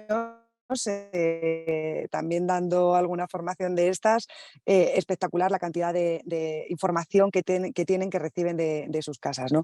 Entonces creo que estoy muy a favor de lo que han comentado sobre empezar con esa formación en los coles, y también voy a pedir por favor un poquito de ahora está muy de moda, ¿no? Pero bueno, pues un poco de autocrítica. Yo soy la industria, o sea, yo trabajo para la industria y no me escondo, y así lo digo, y así empecé toda la labor divulgativa. Debemos formar a la gente para leer etiquetas, y nuestra tarea es hacer sencillas las etiquetas. La normativa se puede cumplir haciéndolo de una forma más fácil, ¿no? No sé si a la gente le importa lo que es un tripolifosfato o lo que significa un 385, pero sabe que el EDTA les da miedo porque lo han escuchado por diferentes plataformas. Entonces, nuestra tarea como industria también es facilitar a los consumidores, a ese consumidor medio que le tenemos bueno, pues como nuestro estándar, facilitarle esa tarea, ¿no? Yo hace mucho tiempo, tampoco hace tanto, ¿no? Pero sí que hace tiempo leí un libro, que es el que me llevó a empezar en esto de contar cosas de seguridad alimentaria, que en la primera página ponía: toda la industria alimentaria os miente. Y yo me enfadé muchísimo, porque yo llevo media vida trabajando para la industria alimentaria y trabajando mucho. O sea, bueno, vamos, me ha gustado otra cosa que habéis dicho, que es la pasión que tenemos, y es que realmente yo creo que soy tremendamente afortunada en trabajar en lo que más me gusta, y creo que nos pasa a muchos, ¿no? Y claro, yo me enfadé un montón, y un amigo me dijo: pero escribe un blog y deja de contarme tu vida, escribe ahí, y lo vuelcas ahí y ya está. Y empecé a contar las cosas, empecé a contar lo que significa la trazabilidad, lo que significa food defense, lo que significa una alerta alimentaria, la diferencia entre una alerta alimentaria, un fraude, un error o un fallo food defense. O sea, y la gente, la respuesta fue espectacular. Es que no os imagináis lo que la gente quiere saber. O sea, lo que estamos haciendo ahora es pagar años y años de poca transparencia de la industria. Y a la gente le encanta saber que tenemos detectores de metales, y se quedan locos. O sea, me miran como diciendo: ¿pero cómo que detectores de metales? Digo, bueno, y además de detectores de metales, tenemos visión artificial, donde detectamos si una manzana tiene un golpe, si esto tiene un cacho de plástico que no hemos controlado en los controles previos, y se quedan alucinados. O sea, la gente quiere saber, y tenemos que facilitarles eso. Y mi propia parte de autocrítica es, bueno, pues claro, yo he trabajado en I+D, en calidad, en la dirección técnica también, y siempre tengo la misma pelea, y siempre con los mismos, y cualquiera podría pensar que es con la gente de producción, que también. Pero sobre todo es con el departamento, sobre todo es con el departamento de marketing. La ética no se legisla, no hay manera de legislar la ética, y la ética la tenemos que tener las propias empresas, ¿no? Y en eso hemos fallado mucho, y seguimos fallando mucho. La industria hasta ahora ha pensado que es más fácil ceder a las dudas del consumidor que explicarle al consumidor. Tardamos menos en poner que este agua no tiene gluten, o que este queso no tiene gluten, que en explicar que el alérgeno se comunica, se informa, no se desinforma. De la misma manera que no ponemos que no tiene uranio enriquecido, o que está libre de salmonela, o que ya no le queda nada de listeria. Del mismo modo que hacemos eso, tenemos que educar también al consumidor en lo transparente que estamos empezando a ser ahora, que hace 40 años, como bien decíais, no lo éramos, y empezar a informarle correctamente, ¿no? Dejar de ceder sin aditivos artificiales. Solo aditivos naturales, que los naturales también los hacemos en un laboratorio, que no exprimimos limones, que tenemos bacterias que lo hacen, ¿no? Entonces, también yo creo que tenemos que hacer esa parte de cómo vamos a mejorar la comunicación que le estamos haciendo al consumidor, siendo veraces, promocionando la parte buena que tenemos, y sin caer en esos bulos que todavía seguimos cayendo, ¿no? O sea, yo todavía tengo que leer agua 0% impurezas, como si algún agua tuviera impurezas. Y eso lo seguimos viendo a día de hoy. ¿Es legal? Es legal. ¿Es ético? No lo es. Entonces, ¿cómo la industria va a mejorar esa parte de ética? Nosotros o personalmente yo, desde la parte que me toca, pues comunico, divulgo, cuento todo. El otro día un nutricionista me decía: es que a ti no se te puede querer porque eres de la industria, pero tampoco te podemos odiar, porque claro, nos cuentas las cosas que hacen bien y las cosas que hacen mal. Entonces, claro, las cosas que hacemos bien son muchísimas, y trabajamos muchísimo, y cada día comemos mejor, ¿no? Hoy comemos más seguro que ayer, pero menos que mañana, porque algo bueno que tiene la industria es que aprende cada día y cada día mejora y cada día previene más y cada día se anticipa más. Entonces, estamos en la época donde comemos de la forma más segura de lo que hemos comido en toda la historia y aún así a día de hoy seguimos romantizando que la leche cruda es mejor, que compremos en un mercadillo, que la fruta es que la que no tiene pesticidas es si la cojo del árbol en la calle. O sea, en fin, tenemos que hacer un esfuerzo todos. Y también yo creo eso, que la parte de la industria, ahora que ya sí que quiere ser transparente, va a pagar unos años de desconfianza y hay que seguir insistiendo en contar todo lo bueno que hacemos. Entonces, Gemma, ¿cuáles serían para ti estas claves para ir más rápido en este proceso de volver a generar esta confianza en los consumidores? Bueno, yo creo que nos esperan quizá una generación o un par de ellas de desconfianza, ¿no? Pero cada día sabemos, ojalá... Me gustaría que fuera otra cosa, pero no, en serio, o sea, porque, bueno, pues doy muchas charlas a gentes de diferentes edades y creo que el futuro es el que puede conseguir tener más confianza en la industria. Tampoco se lo estamos poniendo fácil, ¿eh? Cuando vemos sin aditivos, sin conservantes, este no tiene tal, ahora te lo pongo con la real food, ¿no? Como la otra que era fake food o yo no sé qué sería aquello, ¿no? O el aumento de los bulos, por un lado, en la desinformación alimentaria, que hay muchísimos. Decíais antes que encontrabais muchos Instagramers que hablaban de alimentación o de nutrición en general. Alucinaríais con la cantidad que hay que lo que hacen es meter bulos. He escuchado hasta que el agua deshidrata, o sea que, bueno, pues imaginaos lo que hemos podido encontrar. Bueno, no es que no os lo podéis imaginar.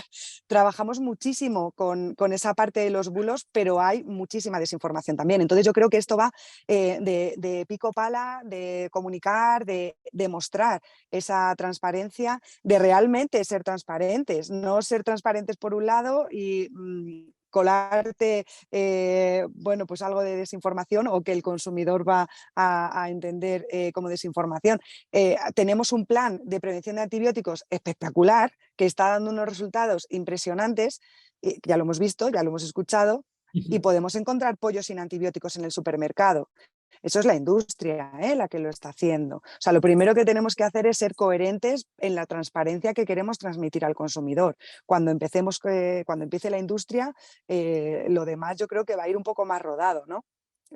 Ser bastante éticos, ¿no? Y luego, bueno, pues formación, no solo en alimentación, porque eso ya sabemos, en nutrición me refiero, porque bueno, eso ya sabemos que es algo muy vivo y hace 15 años no podíamos tomar huevo porque tenía mucho colesterol y ahora tomamos 14 a la semana. Entonces, lo que tenemos que enseñar es ese pensamiento crítico que comentabais, ¿no? Cómo saber elegir y saber encontrar cuándo esto es una información correcta, cuándo no, leer bien la letra pequeña y que la industria pues tenga ese compromiso de dejar de tener letra pequeña, ¿no? De ese compromiso que hemos unido para ese plan de prevención de antibióticos, pues unirlo también en esa ética empresarial.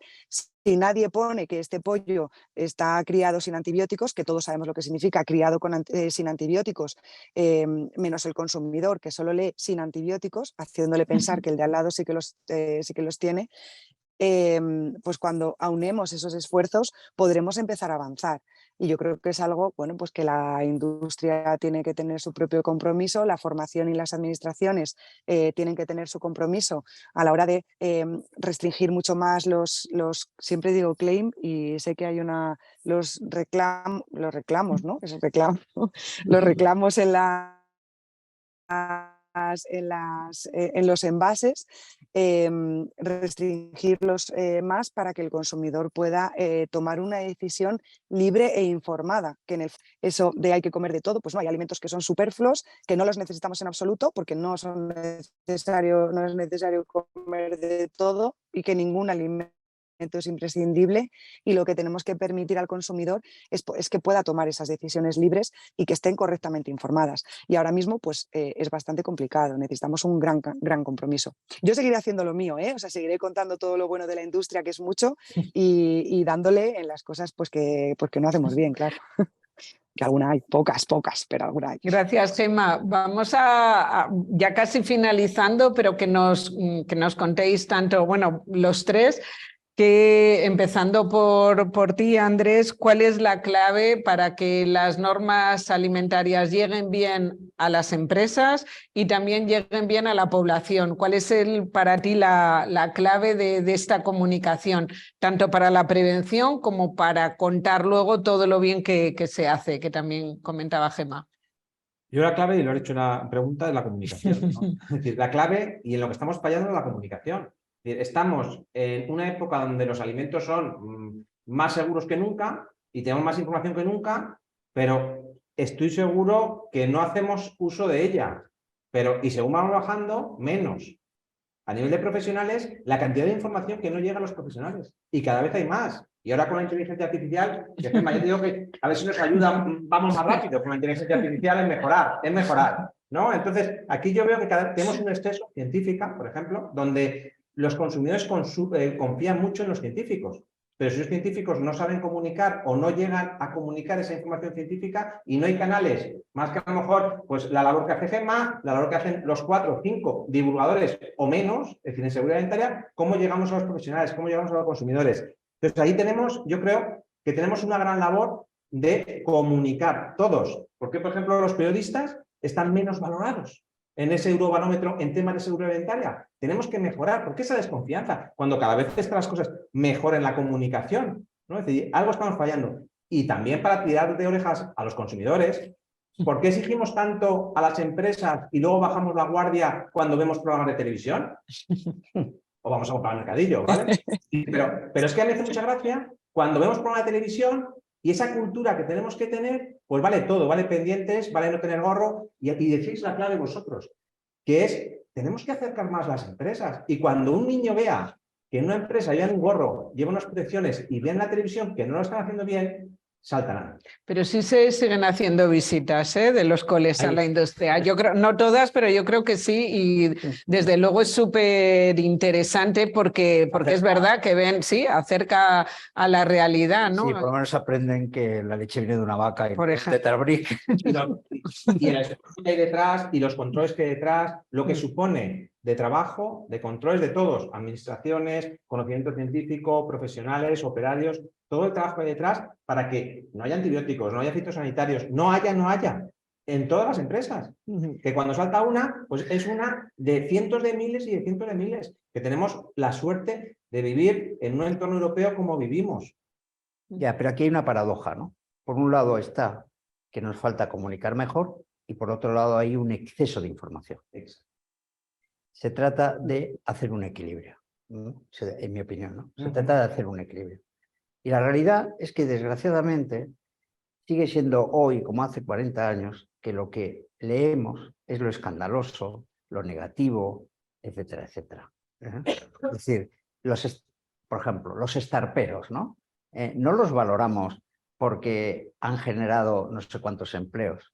Los valoramos cuando se han metido en un lío de financiación, cuando se han metido, quiero decir, es lo que sale en los medios. Entonces, ahí está, es la función de empresa, organismos, todos, en buscar ese equilibrio. Hay exceso de información, falsa mucha, porque si leemos, yo un día hice un resumen de mitos contra el aceite de oliva.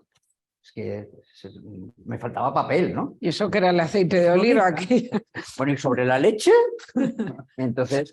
Pero está sobre las frutas, o sea, es espectacular. Sí. Entonces, claro, hay un exceso de información y positiva y negativa. Entonces yo creo que hay que buscar el equilibrio, ¿no? Entonces, ya para concluir, ¿tú qué recomiendas tanto a los periodistas como en general para fortalecer esta confianza del consumidor? Pues mira, una cosa que he detectado mucho es que los periodistas pegan las alertas tal como salen de las estas y luego no vuelven a decir si se levantan a las 24 horas, si no se levantan. Y nunca buscan también la voz de la empresa. Quiere decir que también la empresa puede explicar, pues mira, sí, esto ha sido por esto o por aquello. Pero yo creo que nos hace falta a todos un poquito más de compromiso. Vamos demasiado rápido, yo creo. Y de formalidad. ¿Y tú, Gemma, qué conclusión nos darías para finalizar? Bueno, yo creo que hay que comunicar y comunicar a través de profesionales. de profesionales correctamente formados que bueno, pues que por una o por otra, por suerte o por desgracia, porque a veces es una desgracia, son capaces de comunicar correctamente toda la información y son conscientes de qué parte sí se debe, cuál es la parte buena que tenemos que contar y cómo atacar o cómo atajar y explicar correctamente la parte mala, ¿no? Esa que también hay. Así que paciencia, pico pala y mucha comunicación. Pues muchas gracias, Gemma, muchas gracias, Andrés, Juan y las tres anteriores ponentes, que bueno, ha sido un lujo teneros aquí este ratito hoy en Atrevia y también online. Y bueno, que entre todos consigamos también mejorar esta comunicación en la inocuidad y en la seguridad de los alimentos, y que lo celebremos con todos los eventos que hay estos días, también el día 7, y que sigamos formándonos todos en este mundo que parece que nos apasiona.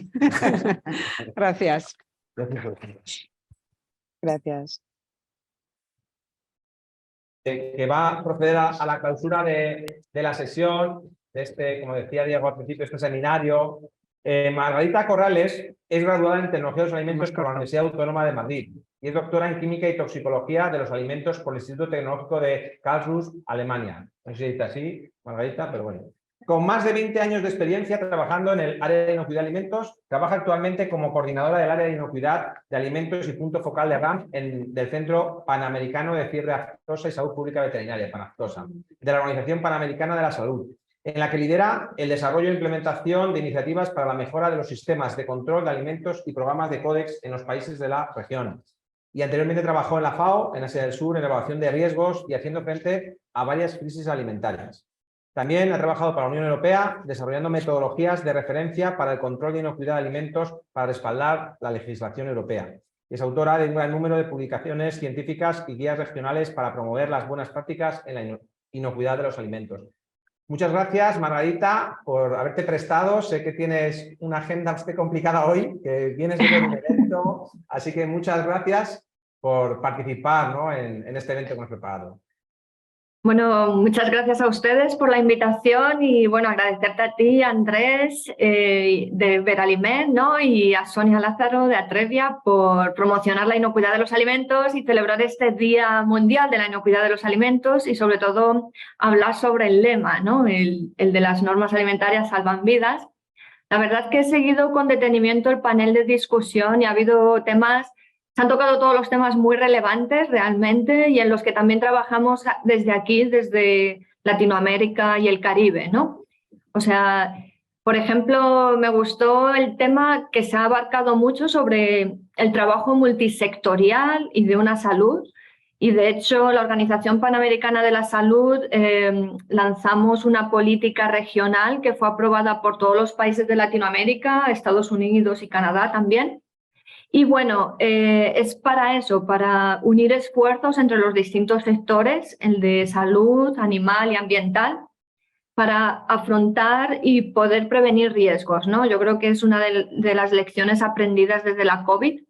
Y bueno, ahora a nivel global se está lanzando la política, el plan de acción conjunto sobre una salud en el que intervienen la FAO, OMS, ONSA y UNEP, para otra vez seguir trabajando conjuntamente entre organizaciones de una forma también coordinada y multisectorial y trabajar con los países de esta forma. O sea, estamos potenciando en los países también que creen políticas de una salud y comiencen a articularse mejor los trabajos entre sectores, porque lo creamos o no, siguen los sectores fragmentados y divididos y muchas veces falta la comunicación. Y bueno, en esto también se tiene que potenciar una mejor comunicación con el sector privado. O sea, ya nuestros colegas lo han presentado aquí. Realmente el sector privado tiene una experiencia muy rica y muchos datos sobre la contaminación alimentaria. Por ejemplo, aquí en Latinoamérica no se comparten muchos datos. Por ejemplo, en Europa tenéis el RAS y es una plataforma que funciona para ver si se pasa sobre los residuos o contaminantes, no en alimentos. Esto no está en Latinoamérica, ¿no? Y muchos de estos datos quedan con el gobierno, la industria, entonces no se sabe exactamente qué está pasando, ¿no? Y es algo que la industria, por ejemplo, hay iniciativas en Estados Unidos que sí están compartiendo estos datos, igual cómo capacitan a su personal y qué otras actividades para tener una visión global de lo que está haciendo la industria y también coordinar esfuerzos entre la parte más gubernamental y la industrial, ¿no? Porque a veces parece que cada uno tiene un objetivo diferente, pero al final todos estamos para prevenir riesgos de enfermedades transmitidas por los alimentos, ¿no? Y bueno, os invito a leer esta política de una salud en la que tiene 6 acciones y la cuarta es todo sobre reforzar la evaluación, gestión y comunicación de los riesgos para la inocuidad alimentaria. Y la vía de acción 5 es más para frenar la resistencia a los antimicrobianos. Y bueno, luego podéis ver las otras, que es de zoonosis, otras más por enfermedades más tropicales desatendidas, etc. Bien, también me gustó que hablasteis mucho de comunicación de riesgos. Esto es un tema que nos resulta difícil encontrar como especialistas, ¿no? Porque tenemos por un lado periodistas y en otros los técnicos, pero es difícil encontrar como personas que merjan estas dos capacidades, la técnica y esta capacidad blanda, ¿no? Que es la comunicación. Y bueno, yo creo que es un proceso en el que estamos todos y bueno, lo que mencionaron los compañeros sobre el de manejar las crisis adecuadamente y también dar informaciones correctas, también comunicar bien la incertidumbre, ¿no? Y bueno, no sé si también, por ejemplo, se ha visto que los periodistas comunican de una forma y luego los técnicos de otra forma. Incluso en algunos países lo que hicimos ante crisis alimentarias y los daños que puede causar unas noticias muy alarmantes, se comenzó a entrenar un poco a los periodistas, de explicarle qué es un límite máximo de residuos o un patógeno alimentario, un indicador alimentario, porque para ellos incluso algo que estaba bajo los límites alimentarios lo veían como una contaminación brutal y que íbamos a morir todos y bueno, y cosas así. Esto en otros países con menos control tal vez de lo que se publica. Y bueno, esto es un poco así en resumen lo que se ha visto en esto y no sé si tenéis alguna otra pregunta que os pueda aclarar también desde aquí, desde la región. Margarita, muchas gracias por traernos también la visión, ¿no? Desde allí. Vosotros estáis trabajando también mucho, ¿no? Habéis sacado recientemente una guía, ¿no? Para acercar lo que es esa comunicación, ¿no? Que se ha hablado también hoy, pues también a los pequeños establecimientos, en este caso los mercados, ¿no? Es decir, para llegar a información, no solamente a las empresas grandes que tienen sus grandes equipos de calidad, van a interpretar toda la legislación, sino tenemos que llegar a todos esos pequeños, ¿no? Sí, exacto. Hemos lanzado hace un par de semanas una guía regional de mercados tradicionales de alimentos porque realmente la región tiene algunos países con mercados que siguen vendiendo animales vivos, sacrificándolos en el mercado y esto es un foco de riesgos de zoonosis, pero también riesgos alimentarios.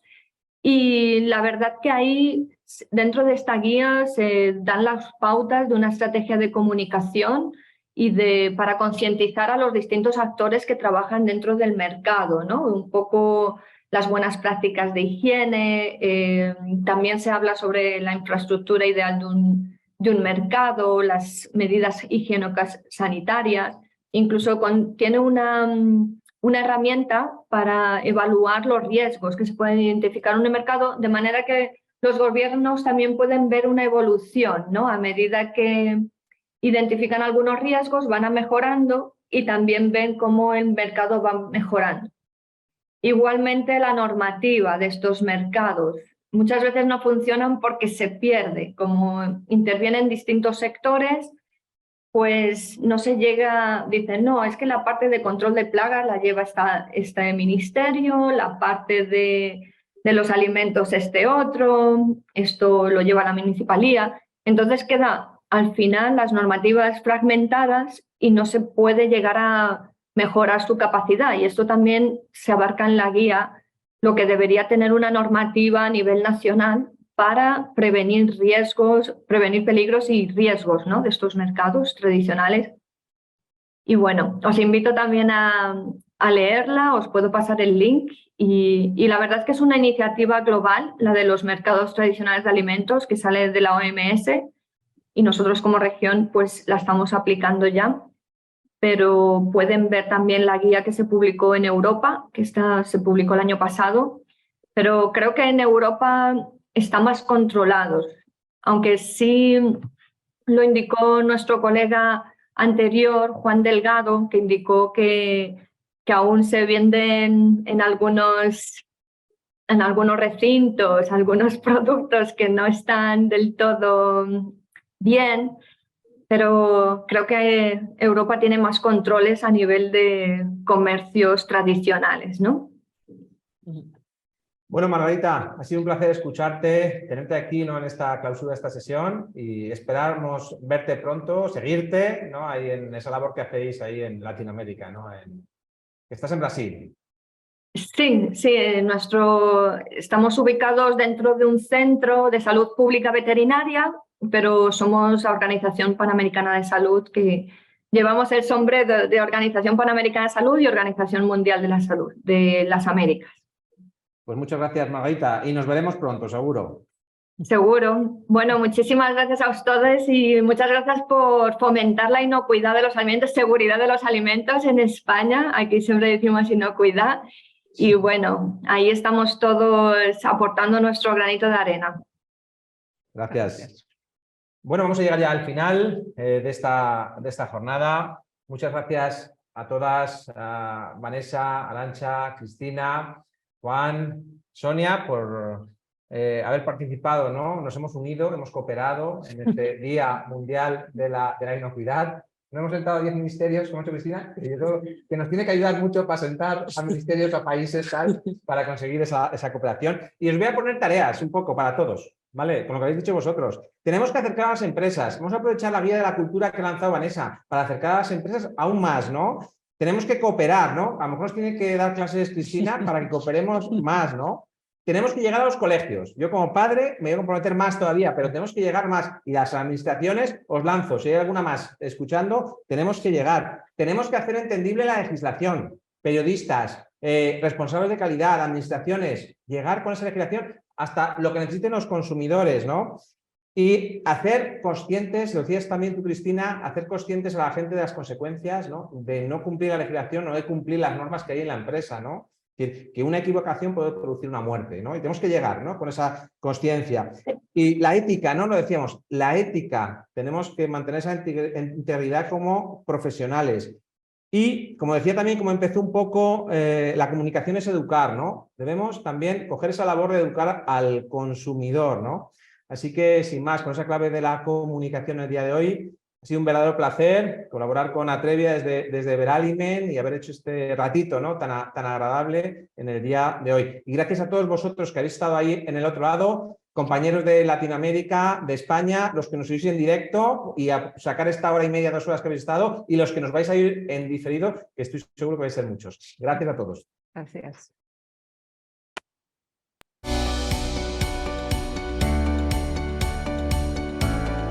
Casi en hora.